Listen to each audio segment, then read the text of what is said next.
राम हरे हरे हरे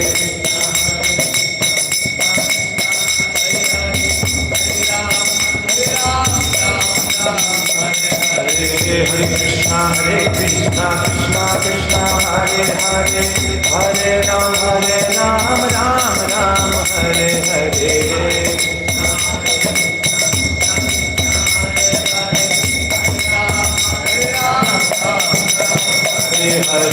कृष्णा कृष्णा कृष्णा हरे हरे हरे राम राम राम हरे हरे हरे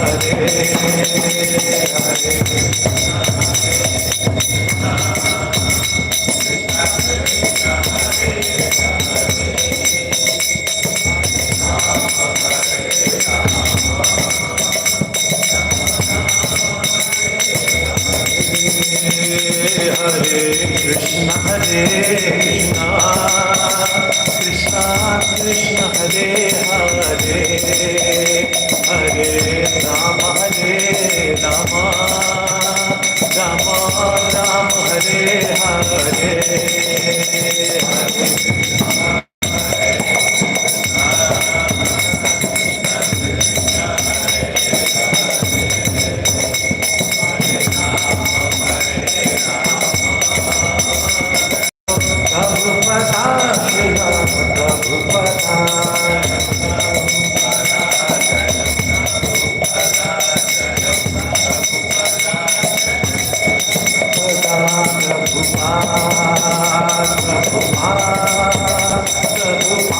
जय जय प्रभुपाद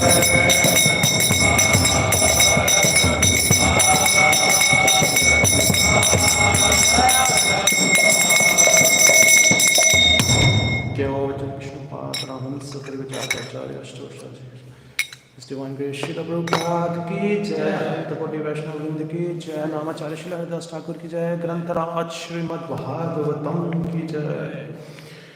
ओम नमो भगवते वासुदेवाय। ओम नमो भगवते वासुदेवाय। ओम नमो भगवते वासुदेवाय।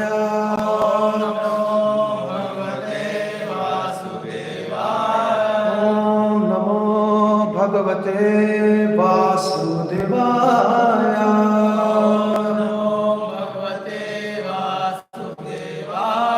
हरे कृष्णा। आप सभी भक्त लोगों का स्वागत है आज के इस प्रकार का श्रीमद् भागवतम कक्षा में। आज हम लोग श्रवण कर रहे हैं स्कंद 4 अध्याय नंबर 23। अध्याय का शीर्षक है महाराज पृथु का भगवत धाम गमन। और आज हम लोग श्लोका नंबर लेंगे 6। ग्रीष्मे पंचातपावीरो वर्षाश्वा आशर्षन् मुनैः आकान्तः मग्नाशिशिरे उदाके स्थानदिलेशयः ग्रीष्मे पंचतपावीरो वर्षाश्वा आशर्षन् मुनिः एकान्ता मग्नः शिश्रे उदाके स्थानदिलेशयः ग्रीष्मे पंचतपोवीरो वर्षाश्वा आशर्षन् मुनिः एकान्ता मग्नः शिश्रे उदाके स्थानदिलेशयः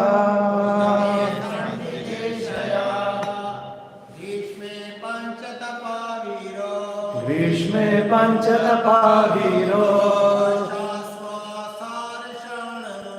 वर्षाश्वासरषाण मुनिः आकांक्षामग्नाशिशिरे उदिके स्थानदिलेशयः ग्रीष्मे पञ्चतपावीरो वर्षाश्वासारषाण्मुनि आकण्ठमग्नः शिशिरे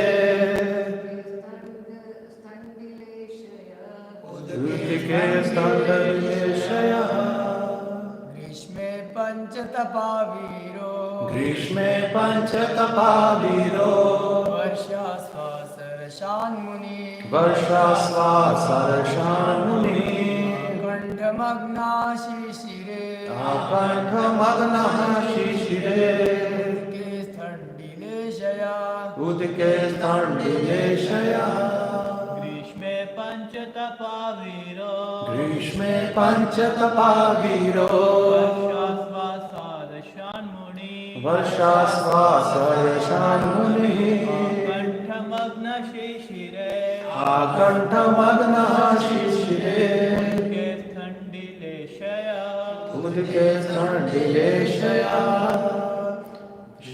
ग्रीष्मे पञ्चतपावीरो ग्रीष्मे पञ्चतपावीरो वर्षाश्वासरसम्मुनि वर्षाश्वासरसान्मुनिः आकण्ठमग्नशिशिरे आकण्ठमग्नः शिशिरे उदके उदके सन्धिलेशया स्थाण्डिलेशयः शब्दार्थ ग्रीष्म गर्मी की ऋतु में पंच उदके जल के भीतर स्थाण्डिलेशयः फर्श पर लेटे हुए अनुवाद और तात्पर्य श्रील प्रभुपाद जी के द्वारा श्रील प्रभुपाद की जय। अनुवाद वानप्रस्थ के नियमों तथा ऋषियों मुनियों के पद चिन्हों का अनुसरण करते हुए पृथु महाराज ने ग्रीष्म ऋतु में पंचअग्नियों का सेवन किया। वर्षा ऋतु में वे वर्षा की झड़ी में बाहर ही रहे और जाड़े में ऋतु में गले तक जल के भीतर खड़े रहे। वे भूमि पर बिना बिस्तर के सोते रहे। तात्पर्य जो भक्ति योग को स्वीकार नहीं करते ऐसे ज्ञानी तथा योगी इस प्रकार की तपस्याएं करते हैं। ध्यानपूर्वक सुनिए, यहाँ पे क्या लिखा गया है। जो भक्ति योग को स्वीकार नहीं कर सकते ऐसे ज्ञानी तथा योगी इस प्रकार की तपस्याएं करते हैं। वे ऐसा इसलिए करते हैं जिससे भौतिक कल्मेश से शुद्ध हो सके। पंच तपः से 5 प्रकार की अग्नियों का बोध होता है। इस विधि में मनुष्य को अग्नि के वृत्त के भीतर बैठना होता है जिसकी लपेटें चारों ओर से निकलती हैं और सिर के ऊपर सूर्य सीधे दहकता रहता है। तपस्या के लिए निर्धारित पंच तपः में से यह एक प्रकार है। इसी प्रकार वर्षा ऋतु में मनुष्य को वर्षा में झड़ी में रहना होता है और शीत ऋतु में गले तक ठंडे पानी में बैठना होता है। जहाँ तक बिस्तर का सवाल है तपस्वी को भूमि पर लेटना होता है। ऐसी कठिन तपस्या का उद्देश्य पूर्ण पुरुषोत्तम भगवान कृष्ण का भक्त बनना है, जैसे कि अगले श्लोक में बताया गया है। ओम अज्ञानतिमिरान्धस्य ज्ञानञ्जनाशलाकया चक्षुरुन्मीलितं येन तस्मै श्रीगुरुवे नमः। श्रीचैतन्यमनोभीष्टं स्थापितं येन भूतले स्वयं रूपा कदा मह्यं ददाति स्वपदान्तिकम्। हे कृष्णा करुणा सिंधो दीनबंधो जगतपते गोपिशा गोपिका कांता श्री राधा कांता नमोस्तुते। तप्त कांचना गौरांगी श्री राधे वृंदावनेश्वरी विश्वभानुसुते देवी प्रणमामि हरिप्रिये।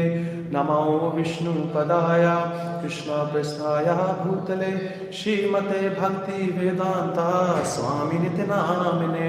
नमस्ते सरस्वते देवे गौरवाणी प्रचारिणे निर्विशेष शून्यवादी पश्चाति देशतारिणे। जय श्री कृष्ण चैतन्य प्रभु नित्यानंद श्री अद्वैता गदाधर शिवासादि गौर भक्तवृंदा। हरे कृष्णा कृष्ण कृष्ण हरे हरे हरे राम राम राम हरे हरे।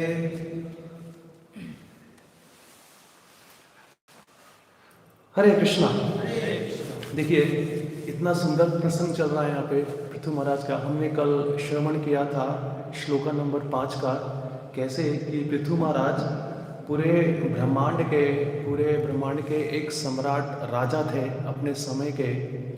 तो उन्होंने अपने वैदिक शास्त्रों का सही तरह से पालन करते हुए, उनका अनुसरण करते हुए परफेक्टली, स्ट्रिक्टली वो समाज में एक उदाहरण प्रस्तुत कर रहे हैं कि कैसे एक गृहस्थ को अपने जीवन में रहना चाहिए। जब उनका समय था शिक्षा प्राप्त करने का, छोटे थे तो उन्होंने अच्छे से शिक्षा प्राप्त करी गुरुकुल में जाके।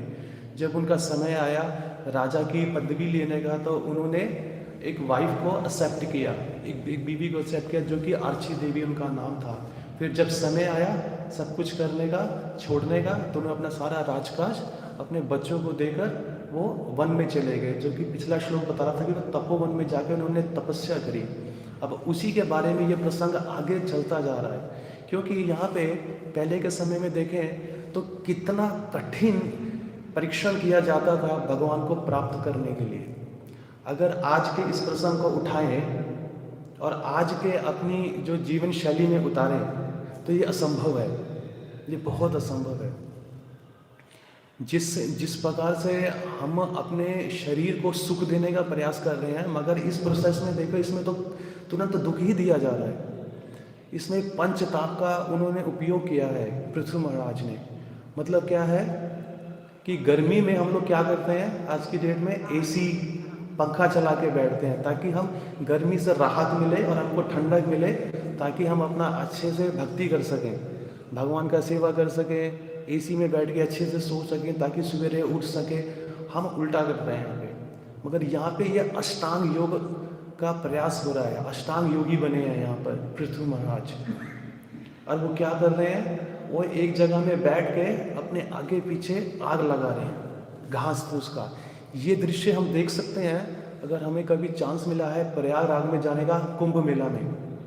वहाँ पे हम बहुत सारे योगी लोग देखते हैं। जब 12 साल में या 4 साल में होता है ना, कैसे कैसे होता है, एक 12 साल में होता है और एक छोटा भी होता है, एक 6 साल में, अर्ध कुंभ 6 साल में होता है और एक 12 साल में, आई थिंक एक 6 साल में, एक 4 साल में होता है, उधर अपना महाराष्ट्र साइड में होता है, अगर मैं गलत नहीं हूँ वहाँ पर। तो वहाँ पे भी हर 4 साल में होता है। तो वहाँ पे आप देखेंगे अगर जो 12 साल वाला होता है कुंभ मेला, कि लोगों को पता नहीं है वो प्रयागराज में होता है। तो लोगों को पता नहीं है कि कैसे कैसे बड़े बड़े जो योगी हैं जो कि हिमालयों में रहते हैं, वो वहाँ पे डुबकी लगाते हैं और यहाँ प्रयागराज में त्रिवेणी संगम में निकलते हैं।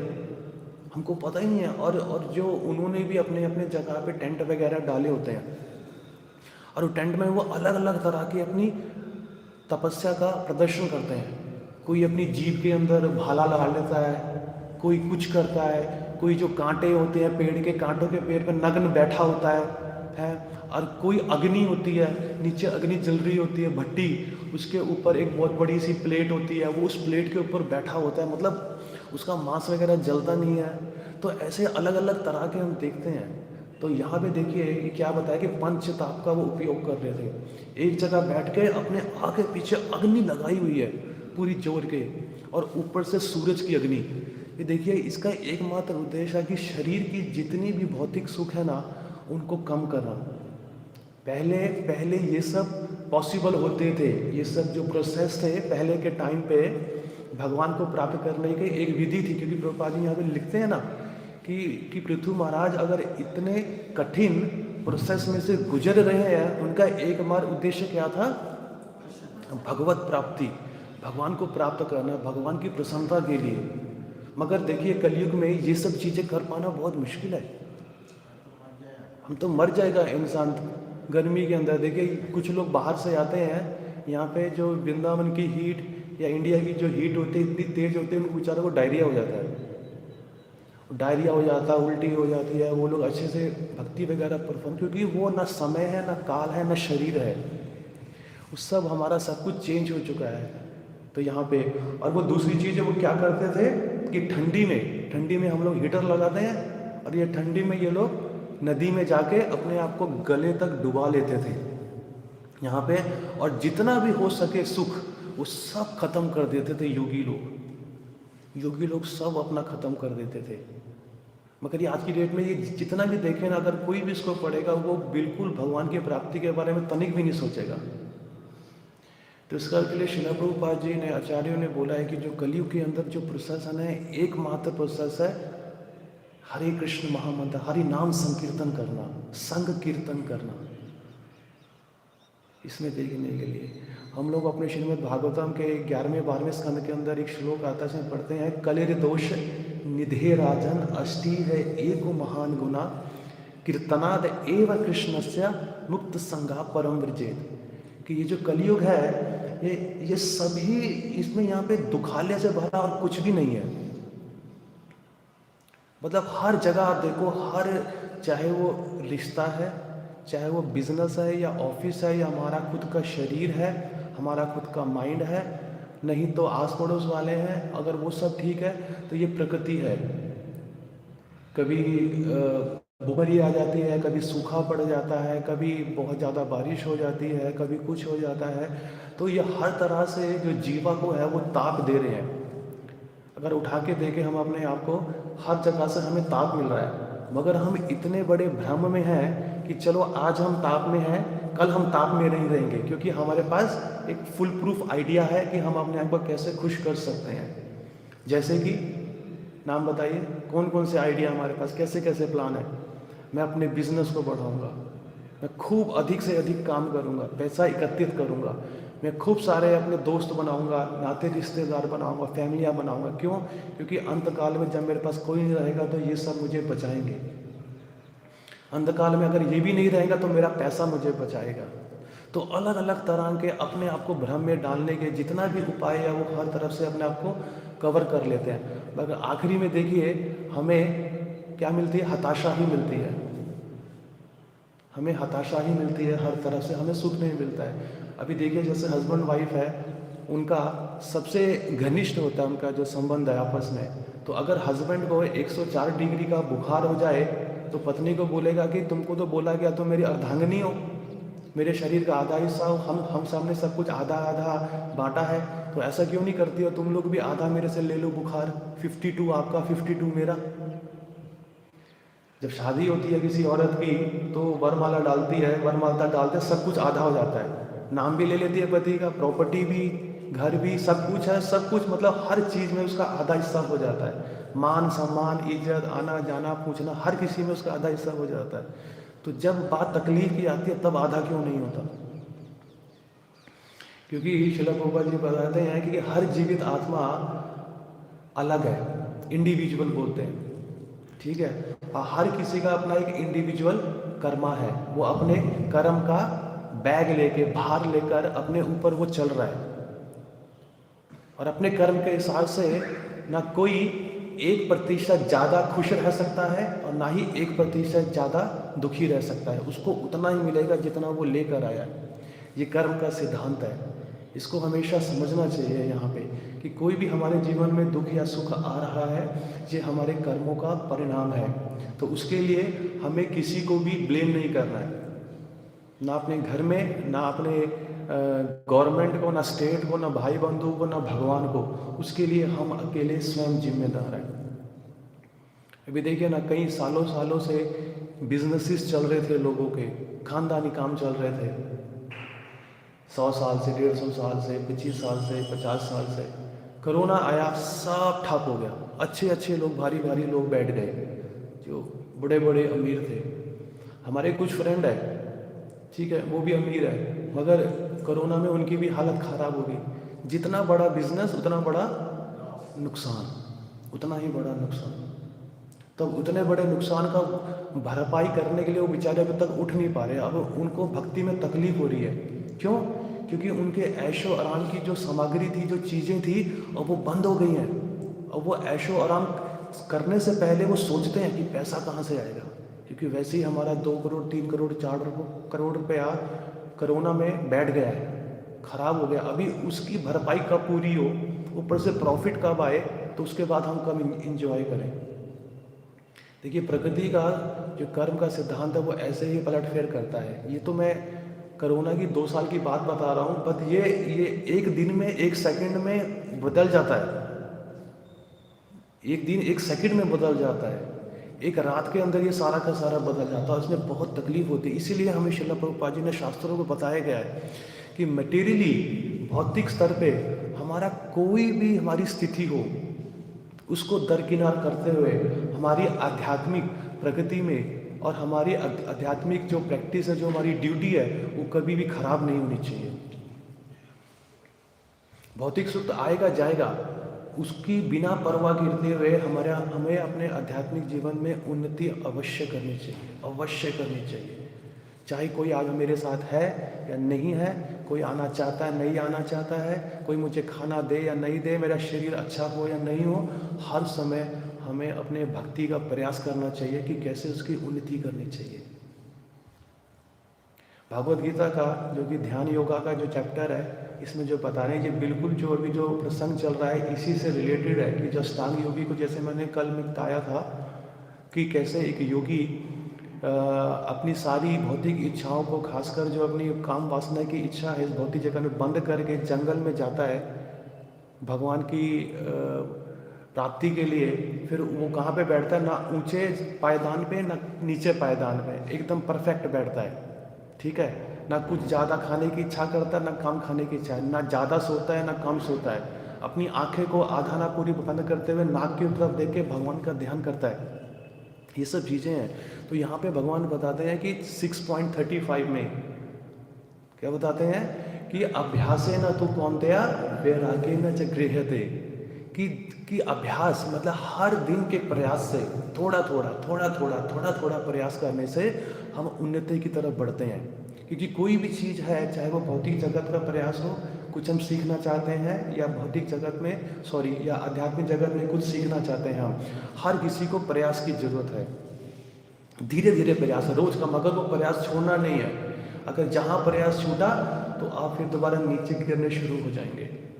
और वैराग्य से गिरते हैं, अपने आप को इस भौतिक जगत में अपनी आसक्ति को बढ़ाओ कि मुझे इसमें अटैचमेंट नहीं लानी है। जो भी आपकी अटैचमेंट की चीज़ें हैं, किसी को निताई की जय, आपके पास जो भी इसमें आपकी अटैचमेंट की चीज़ें हैं वो देखो। क्या जो भी मेरे पास सामान है मेरे घर पे, चाहे वो मेरी संपत्ति है, चाहे मेरे घर परिवार है, या चाहे मेरा खुद का माइंड है, या जो भी है मेरे पास पैसा धन दौलत, क्या वो मुझे मदद कर रहे हैं मेरे आध्यात्मिक जीवन में प्रगति करने के लिए? अगर नहीं कर रहे हैं, क्या मेरी उनको ज़रूरत है मेरे जीवन में? अगर नहीं है तो फिर क्यों मैं उनको अपने पास रख रहा हूँ? क्यों मैं उनको पाल रहा हूँ? क्यों मैं उनका ख्याल रख रहा हूँ? क्यों ना उनको अपने जीवन से बाहर निकाल दूँ? अभी देखिए, जैसे मान लीजिए ये प्रभु जी बैठे हैं, भगवान श्री कृष्ण है और यहाँ पे मैं हूँ। मेरे और इनके बीच के रास्ते में कोई भी नहीं है, ठीक है। मेरा रास्ता एकदम क्लीन है, साफ है, मैं भगवान को साफ साफ देख सकता हूँ और मेरा रास्ता एकदम साफ है भागने के लिए, कोई दिक्कत नहीं है। पर मेरे अंदर अज्ञानतावश अगर भोगने की, इस भौतिक जगत को भोगने की इच्छा प्रकट होती है, एक नहीं अनेकों इच्छाएं प्रकट होती है, तो मैं क्या करूँगा? उन सब चीज़ों को अपने जीवन में डालना शुरू कर दूंगा। जैसे कि अब मुझे इच्छा हो रही है कि मुझे शादी करनी है, ठीक है जी, वाइफ को ले आए, बच्चों को ले आए, फिर उनको पालने के लिए प्रॉपर्टीज़ को ले आए, फिर क्या गाड़ी को ले आए, फिर क्या एक बिजनेस, 2 बिजनेस, 3 बिजनेस, 4 बिजनेस। तो इतनी सारी चीज़ें मैंने अपने और अपने भगवान के बीच में खड़ी कर दी। अब क्या हुआ, पहले तो ये सब चीज़ें जब मेरे जीवन में नहीं थी तो मेरा जो दृश्य था भगवान को देखने का वो एकदम साफ था। अब मैं उन सबको अपने पास के बीच में, अपने और अपने भगवान के बीच में लेकर आ गया हूँ। अब मैं भगवान को ठीक से देख नहीं पा रहा हूँ, उनको देखने के लिए मुझे टेढ़ा होना पड़ता है। और कभी कभी ऐसा होता है जैसे कि धुंध हो गई है, धुंध में आपको पिक्चर साफ नहीं दिखती है, ब्लर दिखती है, धुंधली दिखती है, तो आप अच्छे से अपनी आंखों में ऐसे करते हैं, अरे कहाँ गए मेरे भगवान, मुझे क्यों नहीं दिख रहे हैं?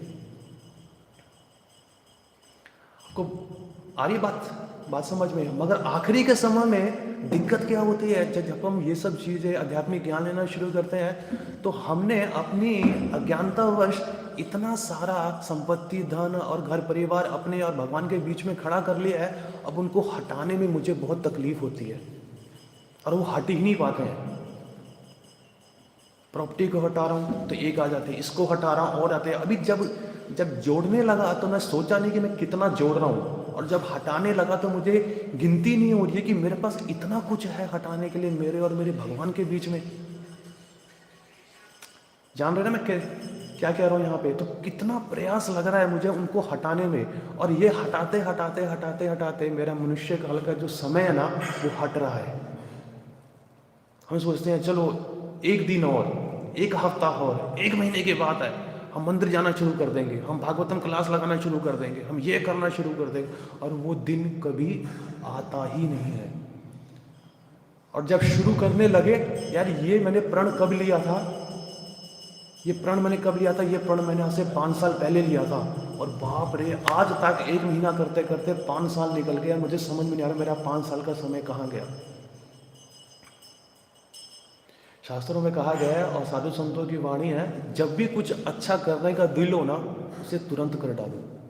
उसके लिए हफ्ता 10 दिन शाम दोपहर कभी उसका इंतज़ार नहीं करना चाहिए, क्योंकि वो इंतज़ार कभी आता ही नहीं है, वो समय कभी आता ही नहीं है, उसे तुरंत कर लेना चाहिए। खासकर आध्यात्मिक जीवन में प्रगति करने का जब भी हमें अवसर प्राप्त हो, कभी ये मौका नहीं करना चाहिए थोड़ा सा वेट कर लेता हूँ, मैं इसको थोड़ा सॉर्ट आउट कर लेता हूँ, इसके बाद मैं तुरंत कूद जाऊंगा। और वो तुरंत कभी आपको अवसर मिलता है, क्योंकि वही अवसर था क्योंकि उसी अवसर में आपका एक बहुत बड़ा टेस्ट था, कृष्णा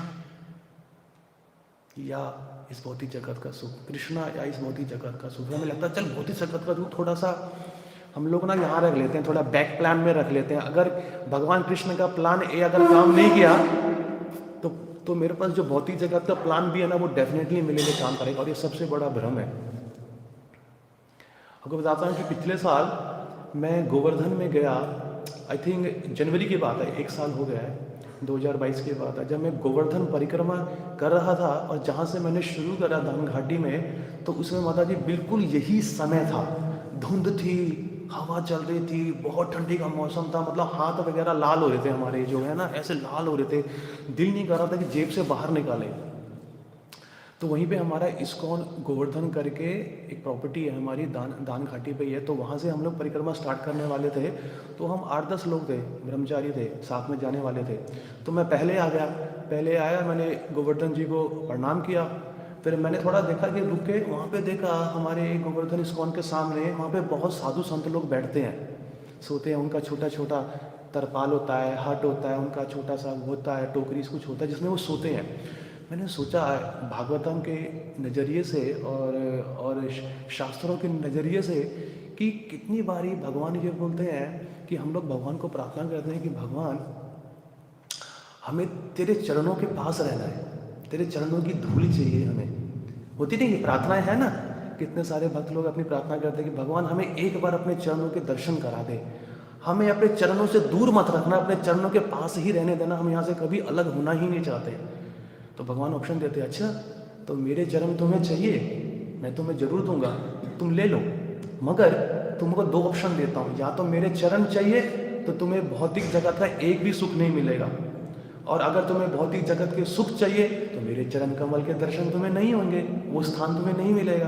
तो बताओ तुम्हें क्या चाहिए। तो देखो वो जो साधु संत लोग थे ना, उन्होंने बोला हमें भौतिक जगत का एक भी सुख नहीं चाहिए। और वो जब से उन्होंने होश संभाला, चाहे वो जन्म हुए हैं, चाहे उनको बाद में अकल आई या कुछ भी है, वो भगवान गिरिराज के चरण कमलों के पास ही रहते हैं, और उनके पास कोई संपत्ति नहीं है। सही बात बताओ, मैंने खुद देखा है, उनके पास कोई संपत्ति नहीं है, वो सड़क पे सो रहे हैं। सड़क पे उन्होंने क्या किया, बोरी लगाई, बोरी के ऊपर उन्होंने कंबल बिछाया, उसके बाद तरपाल लगाई, तरपाल के ऊपर एक कंबल बिछाया, और वो खुद सो रहे हैं, और उनके ऊपर एक खराब सी रजाई है और उसके ऊपर तरपाल है, और उसके अंदर बैठ के मैंने देखा एक बूढ़ी सी माँ जो कि साधु थी, वो हरे कृष्ण महामंत्र का जाप कर रही है, उसी के अंदर बैठ ठिठुर रही है। उसको मैंने देखा, उसने मुझको देखा कि मैं उनको देख रहा हूँ, वो बाहर निकल के मुझे हरे कृष्णा बोलती है, और फिर दोबारा अंदर बैठ के वो लेटी पड़ी है, लेटे लेटे वो हरे कृष्ण महामंत्र का जाप कर रही है। सोचे एक औरत के लिए कितना मुश्किल है, उसने सब कुछ त्यागा हुआ है, और उसमें आदमी लोग भी है, मतलब उनको किसी चीज़ की चिंता नहीं है कि मेरा ब्रेकफास्ट के लिए कहाँ से मैं इकट्ठा होएगा इंतजाम।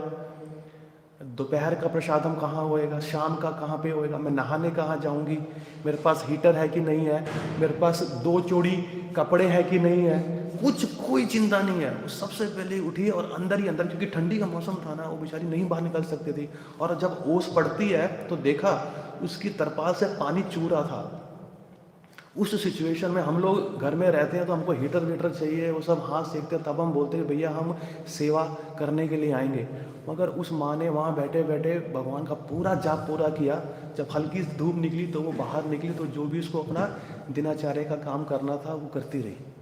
तो मैं देखा कि देखो कैसे भगवान के ऊपर पूरी तरह शरणागत है कि लोग कहाँ अमेरिका, कनाडा, रशिया, ऑस्ट्रेलिया से आते हैं गिरिराज जी के दर्शन लेने के लिए। और ये माँ देखो किधर गिरिराज जी के चरणों पे कितने सालों से रह रही है, और बस उसका जीवन आखिरी है, वो अपने आखिरी जीवन के स्तर पे है। इसके बाद ये चली जाएगी भगवत धाम, चली क्या जाएगी, वो जा रही है, ऑन द वे ही है। मगर हम जो इतनी दूर से आए, अभी हमें कितना समय बाकी और कितना कार्य बाकी हमारी भक्ति में करने के लिए। हम लोगों का जो तपस्या है प्रभुपाद ने जिया है, कितने छोटी छोटी दी हैं तपस्याएं, तो वो भी हमसे पूरी नहीं होती है। क्या? सवेरे उठ के मंगला आरती आना, बैठ के मंदिर में जपा करना, बैठ के दर्शन लेना, भागवतम सुनना, प्रसादम लेना, ठीक है, 4 नियमों का पालन करना। कौन कौन से हैं 4 नियम? पर स्त्री पर पुरुष संग नहीं करना, ठीक है, मदिरा पान नहीं करना, और जुआ नहीं खेलना, और मांस वगैरह ये सब नहीं खाना। ये देखियो ये हमारी तपस्या है। और क्या है तपस्या? एकादशी में अन्न नहीं खाना। और क्या है तपस्या? कि इस गले के नीचे सिर्फ भगवान का प्रसादम ही उतरना चाहिए, इसके अलावा कुछ नहीं। देखिए छोटी छोटी तपस्याएं हैं जो कि हमें बहुत भारी लगती हैं। अगर पृथ्वी महाराज की देखें यहाँ पे तपस्या, इनके आगे तो हमारी तपस्या कुछ भी नहीं है। मगर हम कलयुग के प्राणी ये भी करने को तैयार नहीं है। जो कैसी हमारी हालत है, और कैसे हम लोग भगवत धाम जाएंगे, कैसे भगवत धाम जाएंगे? क्यों हमारा भक्ति में हमारा जो दृढ़ है इतना तेज नहीं होता है? इसके लिए भगवान श्री कृष्ण बताते हैं भगवत गीता के 2 अध्याय में, भोगा ऐश्वर्या प्रसक्ता नाम ताया अपहर्ता चेतसाम व्यवसात्मिका बुद्धि समाधौ न विधीयते। इसका क्या मतलब है? एक भोगा, कि इस भोगने की जो मानसिकता है, भोगा और ऐश्वर्य और ऑपुलेंस में रहना, अपने आप को ज़्यादा अमीरी में रहना, मतलब हर चीज़ का भोग देना इस शरीर को। ये जो 2 चीज़ें हैं ना, अगर ये आपके माइंड में है ना, तो आपके माइंड में भक्ति की दृढ़ता नहीं आई। क्योंकि ऑलरेडी उसकी जो भक्ति जो दृढ़ होनी चाहिए हमारे माइंड के संकल्प में, कि आज से मैं भक्ति का हर नियम पालन करूंगा, जो भी प्रभुपाद जी ने हम अपने शास्त्रों में बताया उसको अच्छे से फॉलो करूंगा मैं। वो क्यों नहीं बैठती है, वो संकल्प क्यों नहीं बैठता है? क्योंकि हमारे दिमाग में ऑलरेडी संकल्प बैठा हुआ है। वो क्या है? अच्छे से भोग करना, अच्छे से एंजॉय करना, और अपने आप को भी वो हर सुख सामग्री देना जीवन की, और अपने घर परिवार को। जब वो ऑलरेडी यहाँ पे बैठा हुआ है तो भक्ति का संकल्प कहाँ आके यहाँ पे बैठेगा? ये भगवान बता रहे हैं। सिंपल तरीका बताया हुआ है प्रभुपाद ने, सिंपल लिविंग हाई थिंकिंग। पर भौतिक जगत का इंसान क्या करता है? Simply living and no thinking. वो सिर्फ जी रहा है और कुछ सोच नहीं रहा है कि वो क्यों जी रहा है। और इसके साथ साथ हमारा मनुष्य होने का जो जीवन है ना, जो हमारा, वो साथ साथ निकलते जा रहा है, निकलते जा रहा है, निकलते जा रहा है। अब इससे ज़्यादा आसान तरीका भगवान श्री कृष्ण और हमारे जो आचार्य हैं, उनके जो शुद्ध भक्त है, वो हमें और क्या दे सकते हैं? इससे कोई सिंपल तरीका है कि मंदिर में आके सुपर मंदिर का सारा प्रोग्राम अटेंड करना? ये देखने में बहुत सिंपल लगता है। कुछ भक्तों से मेरी बातचीत हो रही थी तो बता रहे थे कि प्रभु जी आज ठंडी बहुत है, आज बारिश आ रही है। मैंने कहा उससे क्या होता है प्रभु जी? आपकी ठंडी हो, बारिश आए, आपके अपने काम पे नहीं जाते हैं क्या? धंधे पे नहीं जाते हैं क्या? आपको डर होता है ना कि मैं नहीं गया तो मेरा इतना 1000, 1200, 1500 का, 5000, 10,000 का नुकसान हो जाएगा। आप झक मार के, अगर आपका गाड़ी खराब भी हो ना, आप टैक्सी करके, ऑटो करके, वो सब करके, पैसा लगा के अपने काम पे जाते हैं। तो भागवतम सुनने के लिए क्यों नहीं आते हैं आप भागवतम सुनने के लिए क्यों नहीं आते हैं? आपको क्या लगता है प्रभु जी भागवतम ही है ना, कोई भागी थोड़ी जा रही है, सुन लेंगे बाद में। अरे भैया, ये भागवतम तुम्हें इस भौतिक जगत से निकाल के आध्यात्मिक जगत में लगा रही है, तुम वो क्यों नहीं सोच रहे हो? और तुम्हारा कार्य तुम्हें भौतिक जगत में रखते हुए और भौतिक जगत में बांध रहा है, तुम उसके लिए पैसे दे के काम पे जा रहे हो। मैं ये नहीं कह रहा हूं कि आप अपना काम मत छोड़ो, जितना आपका दृढ़ संकल्प आपके कार्य में है, आपके भौतिक कार्य में है, आपको घर परिवार पालने में है, तो उतना ही दृढ़ संकल्प आपको भक्ति में भी होना चाहिए। तो वो संकल्प आपका क्यों टूट रहा है? क्यों? क्योंकि अब अच्छे से शास्त्रों का अध्ययन नहीं कर रहे हैं, अब अच्छे से अच्छे साधु संतों का संग नहीं कर रहे हैं। अब जिन लोगों का संग कर रहे हैं वो भी बस चलते फिरते। आजकल जो है भक्तों में क्या है, वो भक्ति और ऐसे प्रोग्राम को ना, चाहे भागवतम कक्षा हो या कहीं भी कृष्ण कथा हो, वो उसे सोशल गैदरिंग की तरह लेते हैं। जानते क्या होती है सोशल गैदरिंग? हंसने जा रहे हैं, व्यापार के नजरिए से जा रहे हैं। प्रभु जी आप आएंगे वहाँ पे? हाँ प्रभु जी आप आइए, हम ना क्लास के बाद में या उससे पहले ना कुछ आपसे मशवरा लेना है, मेरा कुछ लॉस होने वाला है या कहाँ पे मुझे कुछ इन्वेस्टमेंट प्रॉपर्टी करनी है। मतलब उसको भी वो अपना एक बिजनेस अड्डा मान कर बैठते हैं। ये कोई सोशल गैदरिंग नहीं है बिल्कुल, कि आप आइए 50 लोग मिले। वैसे भी हमको सोशल होने का, कहते नहीं कि human is a social animal, उसको सोशल होना अच्छा लगता है, चाहे वो औरत हो, आदमी हो या बच्चे हो। उनको लोगों से मिलना, हंसी करना, इधर उधर की बातें करना। तो चलो ये आध्यात्मिक जीवन भी एक तरह का एक बहाना ही है, वहाँ कर लेंगे। शाम को कुकिंग करने की जरूरत नहीं है, क्योंकि जो हमें बुला रहा है वो हमें खिलाएगा तो सही, आराम से पिलाएगा तो सही, स्वीट देगा, चावल रोटी दाल 4-5 सब्जियाँ सब मिला के देगा। हमारा वो भी काम हो जाएगा, हमारा टाइम भी पास हो जाएगा। और क्योंकि अब हम समाज में रह रहे हैं, दीक्षा तो ली है, तो जो हमारे सीनियर हैं उनको चेहरा भी तो एक बार शो करना कि भैया आज से 1 महीने पहले आए थे, अब आज हम अभी भी हैं भक्ति में। ये मत सोचो हम भाग गए हैं भक्ति से, नहीं अभी भी हैं। नहीं, ये बहुत समय लगेगा, बहुत समय लगेगा। अगर हम अपने आप को नहीं ठीक से अपने को ठीक करेंगे शास्त्रों के हिसाब से, साधु संतों के हिसाब से, हमें बहुत अधिक समय लगेगा इसमें देखने के लिए जाए। अभी देखिए प्रभुपाद जी क्या बता रहे हैं, जो भक्ति योग को स्वीकार नहीं करते ऐसे ज्ञानी या योगी इस प्रकार की तपस्या करते हैं। प्रभुपाद ने हमें ये कुछ भी करने के लिए नहीं कहा है, सिंपल फॉर्मूला है। आपको एक छोटा सा एग्जांपल देता हूँ, उसके बाद मैं अपनी लेक्चर को रोकूंगा और आप लोगों से क्वेश्चन आंसर्स लूँगा। देखिए हम सब कहीं ना कहीं एग्जीबिशन में तो जा चुके हैं ना, 4 दिन की होती है ना एग्जीबिशन, गए कि नहीं गए? तो आप गए नहीं गए एग्जीबिशन में? पूरे जीवन नहीं गए? हाँ वही तो पूछ रहा हूँ मैं कि आप लोग गए कि नहीं गए, क्योंकि फिर जो एग्जाम्पल मैं देने जा रहा हूँ वो आपको समझ में आएगा। देखिए 4 दिन की एग्जीबिशन होती है, उस एग्जीबिशन बहुत बड़ी होती है। वहाँ पे फ्रिज, टेलीविजन, गाड़ी, मोबाइल फोन है, पूरी मार्केट होती है, ए से लेकर जेड तक। जो भी आपको जरूरत का सामान चाहिए सब होती है। जब आप पहले दिन जाओ तो उसका प्राइस क्या होता है? बहुत ज़्यादा होता है कि नहीं होता है? और उसकी क्वालिटी भी एकदम टॉप क्लास, क्योंकि भैया अगर चीज़ चाहिए वैसी तो कीमत भी वैसी देनी पड़ेगी है। तो उसकी फर्स्ट क्लास की क्वालिटी और फर्स्ट क्लास का प्राइस भी होता है। तो जिसकी औकात है, जिसके जेब में है, वो तो जाके फर्स्ट दिन की शॉपिंग करता है, ठीक है ना।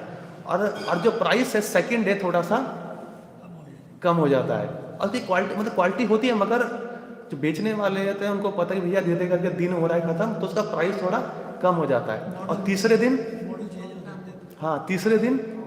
और कम हो जाता है। और चौथे दिन क्या होता है, जिस दिन खत्म करने का टाइम होता है कि रैक का होता है ना, कि रैक का सामान रोजी कुछ भी पैसा दो, लो और चले जाओ, क्योंकि हम जो माल लेकर आए हैं ना, हमें वापस लेकर तो नहीं जाना है। तो किसी को ये होता है कि भैया पहले 2 दिन हमारी अच्छी सी सेल होगी, अच्छे प्राइस में हमारा माल चला गया, जो आखिरी का दिन है तो कुछ भी दे, क्योंकि इसको ले जाने में मेरे को पैसा लगेगा, तो बेटर है वो पैसा मेरा नुकसान में ना हो, तू लेके और चला जा।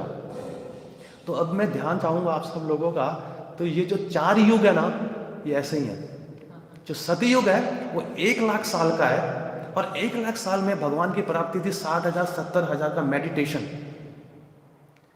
जिन्होंने जन्म लिया, जिनकी औकात थी, वो तो करके निकल लिए।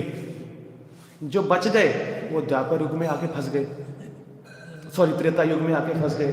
और त्रेता युग में उम्र थी 10,000 साल तक। जिसकी औकात थी जो कर सकता था उसने वो कीमत चुकाई, उसने करा, वो निकल लिया। जो बच गए वो फंस गए द्वापर युग में। द्वापर युग में उम्र रह गई 1000 साल तक। अब वो 1000 साल में जिसकी औकात थी, त्रेता में क्या था प्रोसेस? यज्ञ करना। बड़े बड़े बताते हैं 3-3, 4-4, 5-5 किलोमीटर के यज्ञ कुंड हुआ करते थे, और उनकी आहुति, उनकी सामग्री, अनाज, घी, दूध जो भी लगता था माता जी सब कुछ शुद्ध होता था और एक नंबर का होता था। और उसको करने वाले ब्राह्मणों की टीम होती थी नीचे लेवल की, जो आहुति दे रहे हैं, यज्ञ वगैरह कर रहे हैं, जो मंत्र बोल रहे हैं, और उनको चेक करने के लिए कि ये मंत्र आहुति समय पे और सही तरीके से बोल रहे हैं, एक अलग से टीम होती थी। और उनको चेक करने के लिए एक अलग से टीम होती थी, और सब कुछ अच्छे से चलने के लिए एक अलग से टीम होती थी। सोचो इतने लोगों को, ब्राह्मणों का खर्चा, जब ब्राह्मण लोग आते हैं घर पे, साधु संत लोग आते हैं, तो उनको कुछ देना लेना, साधु संभाग करना, कितना खर्चा लगता है, कितना पैसा लगता है। तो ये राजा लोग उस टाइम के अफोर्ड कर सकते थे। अभी हमारे घर पे कोई आज एक गेस्ट है, 2-3 दिन 4 दिन के लिए, हमारा पूरा बजट खराब हो जाता है। और मम्मी, बच्चे पूछते हैं मम्मी ये लोग जाएंगे नहीं क्या? या फिर बीवी पूछती है कितने दिन रहेंगे, आप जाएंगे नहीं क्या? और बात में हंसी मजाक में, है जी कितने दिन तो हो गए, और मतलब जाने की इच्छा होती है। हमें तो ये होता है बस जाने ही, पहले होता था अतिथि देवो भव। तो फिर आया द्वापर युग, द्वापर में रही उम्र 1000 साल की। जो बच गए त्रेता में वो निकले द्वापर में। अब द्वापर में निकले 1000 साल की, तो यहाँ पे युग आया, भगवान के मंदिर बनाओ, पूजा अर्चना करो, और उसमें भी साजो समाज सामग्री एक नंबर की होनी चाहिए। जो कर सकते थे, जिन्होंने किया वो निकल लिए। अब जो बच गए रैक का माल, वो अपने चौथे दिन बचा हुआ है कलयुग का। अब हम इसकी कीमत है कि हरे कृष्ण महामंत्र करके निकलो और भागो यहाँ से। अगर वो भी नहीं कर पाए तो सोचो हमारी स्थिति कहाँ पे, हम कहीं के नहीं रहेंगे। जान रहे हो, तब हम कहीं के भी नहीं रहेंगे कि हम वो कीमत भी देने को चुका नहीं सकते हैं। अगर कोई हमें बोले कलयुग में आके त्रेता युग वाली, सतयुग वाली, द्वापर युग वाली पेमेंट दो, वो दे पाएंगे? तो हल्की सी पेमेंट देनी है, चाहे खाते नहाते धोते पीते चलते फिरते हरे कृष्ण महामंत्र का जाप करो, मॉर्निंग प्रोग्राम, जो भी प्रॉपर सिंपल तरीका। अगर ये भी नहीं करवाना तो लख लाना था हमारे ऊपर। तुम्हारी हालत भैया बहुत खराब है, तो हमें कोई भी बचा नहीं पाएगा और ना ही हम अपने आप को बचा पाएंगे।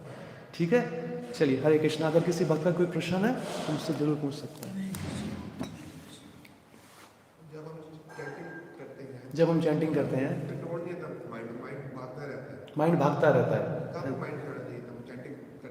हाँ, अच्छा,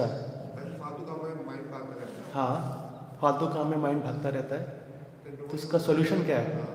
प्रभु जी का प्रश्न है कि जब हम चैंटिंग करते हैं, हमारा माइंड यहाँ वहाँ भागता रहता है, तो हमें मालूम ही नहीं पड़ता कि हमारी 16 माला कब पूरी हो जाती है। तो अब उस माइंड को कंट्रोल कैसे करें? तो जैसे मैंने अपने लेक्चर में बताया था, ये सेम प्रश्न अर्जुन ने पूछा था। किसको? नारद मुनि को, भगवान कृष्ण को पूछा था। ठीक है, अच्छा। एक बार मैं कहीं पे दे रहा था, मैं लेक्चर, मैंने किसी से पूछा ये वाला सेम चीज जो मैंने आपसे पूछा। मैंने पूछा ये अर्जुन ने प्रश्न किसको पूछा था? तो एक माता जी आने लगे, बोलती नारद मुनि को, भागवत गीता में। माता जी साक्षात दंडवत है आपको। तो अर्जुन ने भगवान श्री कृष्ण को पूछा, और क्या किया? कंप्लेन क्या किया? इसी 6ठे अध्याय में, ध्यान योगा में 6ठे अध्याय में 34वां नंबर श्लोक है। क्या था? चंचलम ही मनहा कृष्णा परमात्मेति बलवत दृढ़म तस्याहम निग्रह मान्यो वायु एवं स दुष्करम। कि अर्जुन बोल रहे हैं कि भगवान, हे केशव, ये जो मेरा माइंड है ना, वो इतना हिलता है, इतना मतलब हटैसी है, इतना खराब है कि मैं उसको कंट्रोल नहीं कर पा रहा हूँ। आपको मैं एक चीज बताऊं, मेरे पास दिव्य शक्तियां हैं। मैं हवा को ना नॉर्थ से साउथ में भेज सकता हूँ, साउथ से नॉर्थ में भेज सकता हूँ। मतलब कि जिस किसी डायरेक्शन में चल रही है ना, उसको ऑपोजिट डायरेक्शन में भेज सकता हूँ। अगर साउथ से आ रही है तो उसको साउथ में भेज सकता हूँ। इतनी ताकत है मुझे, मगर मैं अपने मन को कंट्रोल नहीं कर सकता हूँ मैं। अब सोचो, पहली बात तो हमें हवा दिखती ही नहीं है। तो अर्जुन का देखो, अर्जुन का जो भक्ति का स्तर था कितना ऊंचा था। वो इतनी गारंटी कर रहा है कि मैं हवा को पकड़ के ना, अगर साउथ से आ रही है मैं साउथ में भेज सकता हूँ। ऐसा कभी हो सकता है मुझसे? कह रहे पर मैं केशव अपने माइंड को कंट्रोल नहीं कर सकता हूँ, मुझे बताओ उसका सोल्यूशन क्या है? तो भगवान 35वें श्लोक में क्या बोलते हैं? असंशयम महाबाहो, कि इसमें कोई भी संशय नहीं है अर्जुन, वो स्ट्रॉन्ग आर्म्स वाले अर्जुन, कि मनो ही दुर्निकरम चलम, कि ये मन बहुत हठी है। बट इसका सॉल्यूशन क्या बताते हैं तीसरे लाइन में, अभ्यास से ना तू कौनतेया वैराग्य न च गृहते, ये हर दिन के प्रयास से, हर दिन के प्रयास से तुम इसे भाग, जैसे ये भागने का प्रयास करे आपको पता लगे कि मेरा माइंड सुन नहीं रहा है हरे कृष्णा महामंत्र, तुरंत उसे वापस ले आओ। नहीं, हरे कृष्णा कृष्ण कृष्ण हरे हरे, हरे राम राम हरे हरे। हमारे इस्कॉन में एक बहुत बड़े संत हैं भुर्जन प्रभु करके हैं, वो जापा रिट्रीट करते हैं, कैसे जापा अच्छे से किया जाता है उसके बारे में वो बहुत सारे सेमिनार देते हैं। तो वो बताते हैं कि हरे कृष्ण महामंत्र को आप प्रयास मत करो पूरा सुनने का, शुरुआत करो हरे से सुनने का फर्स्ट। ये तो सुनो कि मैंने भैया अगला मंत्र स्टार्ट कर दिया है, लोगों को तो पता नहीं लगता कि उन्होंने स्टार्ट भी किया। हरे हरे सुनते हुए कृष्ण को फॉलो करो, हरे कृष्ण कृष्ण कृष्ण हरे हरे, हरे राम राम राम हरे हरे। एक से शुरुआत करो, पहले एक मंत्र पूरा सुनने का प्रयास करो, फिर प्रयास करो दूसरा सुने, पूरी माला छोड़ो, पूरी माला को सुनने का प्रयास छोड़ो, या एक माला को सुनने का प्रयास छोड़ो, या आधी माला को सुनने का प्रयास छोड़ो, प्रयास करो पहले एक मंत्र को सुनने का, क्योंकि first step is always harder. क्योंकि कहते हैं कि जो पहला कदम होता है किसी भी चीज में उस सबसे कठिनाई भरा होता है, मगर एक बार वो उठ गया तो फिर आपको पता ही नहीं लगेगा आप कितनी दूर निकल आए हो।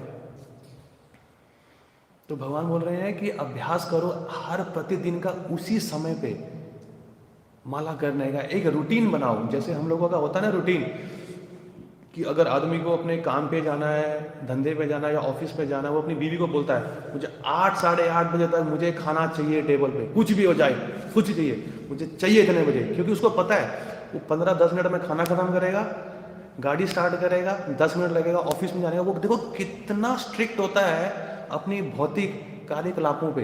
तो ऐसा इंसान अपने भक्ति में क्यों नहीं स्ट्रिक्ट हो सकता है? समझ से दूर है। उसको भी करना चाहिए ना, कि मुझे बोला है, मेरे गुरु से दीक्षा ली है, तो प्रभुपाद जी बोलते हैं, भगवान बोलते हैं कि ब्रह्म मुहूर्त में मुझे जप करना चाहिए, तो मैं अपना जीवन इस तरह से करूं, अपनी प्रायोरिटी इस तरह से बनाऊं अपनी भक्ति की, कि मैं अच्छे से जल्दी से सो जाऊं रात को, ताकि सवेरे में जल्दी से उठूं और जितना हो सके अधिक से अधिक माला में अपना पूरा करूं। फिर देखो, क्योंकि कल मैंने सेम चीज़ आपको बताई थी ना, एक मैंने दिया था एग्जाम्पल, कि एक शराबी होता है, वो पहले अपना मूड तैयार करता है, एनवायरनमेंट देखता है, लाइट बंद करता है, चना लेता है, पानी लेता है, सोडा लेता है, अपना एनवायरनमेंट बना के उस अपने समय को एंजॉय करता है। तो वैसे ही भक्त अपना समय देखता है, अपना प्लेस देखता है कि कहाँ पे बैठ के मुझे भक्ति करनी है। मंदिर सबसे अच्छी जगह है। कल के श्लोक में प्रयास में क्या था कि जो शहरों में रहते हैं वो रजोगुणी में रहते हैं, जो गाँव में रहते हैं, जंगलों में रहते हैं, वो सतोगुणी है, जो वैशाल्य, जो शराबालय में रहते हैं वो तमोगुणी है, और जो मंदिर में रहते हैं वो वैकुंठवासी हैं। कल का प्रपोट है, कल ही हमने पढ़ा था।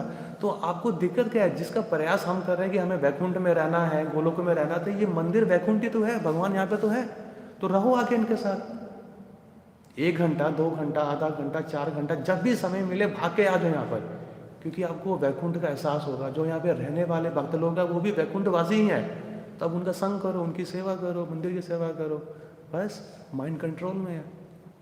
क्योंकि अगर हम गलत जगह पे घूम घूम के गाड़ी चलाते हुए, नाचते गाते चलते बात करते हुए माला करेंगे तो कहाँ से माइंड कंट्रोल में रहेगा? इसीलिए मंत्रा, मन का मतलब होता है माइंड, तरा मतलब जो उसका उद्धार कर दे। इस माइंड को उद्धार करने के लिए ही हरे कृष्ण महामंत्र दिया गया। जैसे महामंत्र मतलब कि मंत्रों का बाप, इससे बड़ा कोई और मंत्र है ही नहीं, क्योंकि ये किसी भी स्थान पे किसी भी परिस्थिति में जपा जा सकता है। तो अगर हमने इसका भी अगर फायदा नहीं उठाया तो हमारी स्थिति बहुत खराब है, तो हमारा बचना बहुत मुश्किल है इस बहुत ही जगत से। किसी और का कोई प्रश्न? चलिए, श्रील प्रभुपाद की जय, ग्रंथराज श्रीमद् भागवतम की जय।